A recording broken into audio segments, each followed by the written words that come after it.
بسم الله الرحمن الرحيم الحمد لله رب العالمين الصلاة والسلام على رسول الله صلى الله عليه وسلم إيجا أبليين قيا أكما أستاذ الباسي في أبليس خيارك دبتنيتي قرقاسي الرا قرقاس أمدورا أبليين قينا خان رمضان عبد الله تندرفمو عبد الوهاب جمالي فائداته يوليتي تعالى جرتو يوليتي ريداو بوتوتي جدا تعالى جرتو hirmaannaa bareedaa isaan godhan ijoollee nama uummata keenya harka qalleeyyii qabrii jala jiru nyaachisuudhaa fi warreen adda addaatis ganda adda addaatirraa hirmaannaa isaan maallaqa walitti qabaniin nama 200 nyaachisuun keenya ni yaadatama.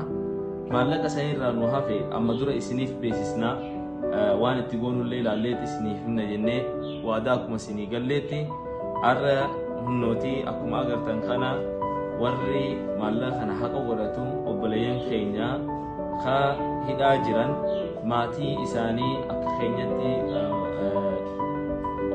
waan idaa waan barbaadaniif hanga dandeenyetti maatii isaanii daataa isaanii guutuu walitti qabnee warreen mana hidhaa jiru mana hidhaa dirree dhawaa keessa ka jiru gaashiree jechuudha nama maatiilee warreen ilmaan qabu nama 87 ilmaan isaanii nama 87 waliigalatti jechuudha warra ilmaan qabu waliigalatti maatii 30 takka ilmaan 87 daataa isaanii walitti qabannee ganda hundarraa ganda garaadaa qafiiraa bargeellee ammistenyaa fi akkasuma malkaa jabdullee idaatee walitti qabannee maatii hundaafuu nama takkatti qarshii 1000 takka kennuudhaan waan kana gaggeessuuf deemna.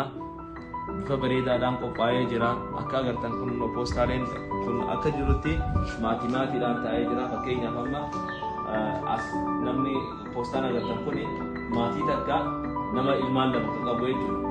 Kuni maatii takka ilmaan 8 qabu akkasitti ganda hundarraa baasnee walitti qabnee keenyee jirra.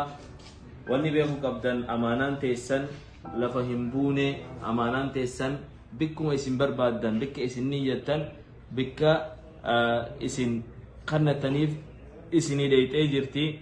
Inshaallah fuuldurallee obboleeyyan keenya dadhabaa rakkataa hidhamaa keenyallee bira haa jiraannu jecha warri waan kana koreen waan kana qindeessitees hedduu galatoomaa.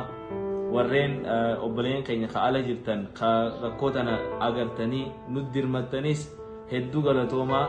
Ramadaan Abdallaatiin hangafee ijoollee gruupii uumtee WhatsApp messengerratti gruupii uumtee Abdulwahab uumtee waan kana godhuu jirtan hedduu hojii boonsaa daleedanii rabbi jazaa teessan jannataan sinaa kafalu jecha amma karaa hirmaata ganda sanitti deemnee hirmaata hirraa gizee hirmummoo waan takka wanni beekuu qabdan maatii san footoo viidiyoo kaasnee maal jennee isinii hin erginu.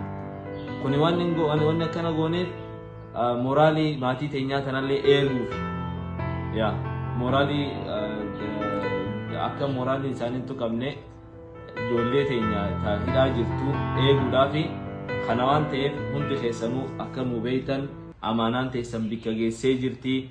Rabbi isinirraa haa jaalatu sadaqaa qeebalamtus rabbi isinii haa godhu. Warra dalagaa kheyrii tana fuula rabbii gaafa dhaqee gammachuudhaan qeebalu rabbi isin haa godhu. Kana jenna inshaallah turtii gaarii isinin jenna. Assalaamu alaykum wa rahmatullahi wa barakatuh.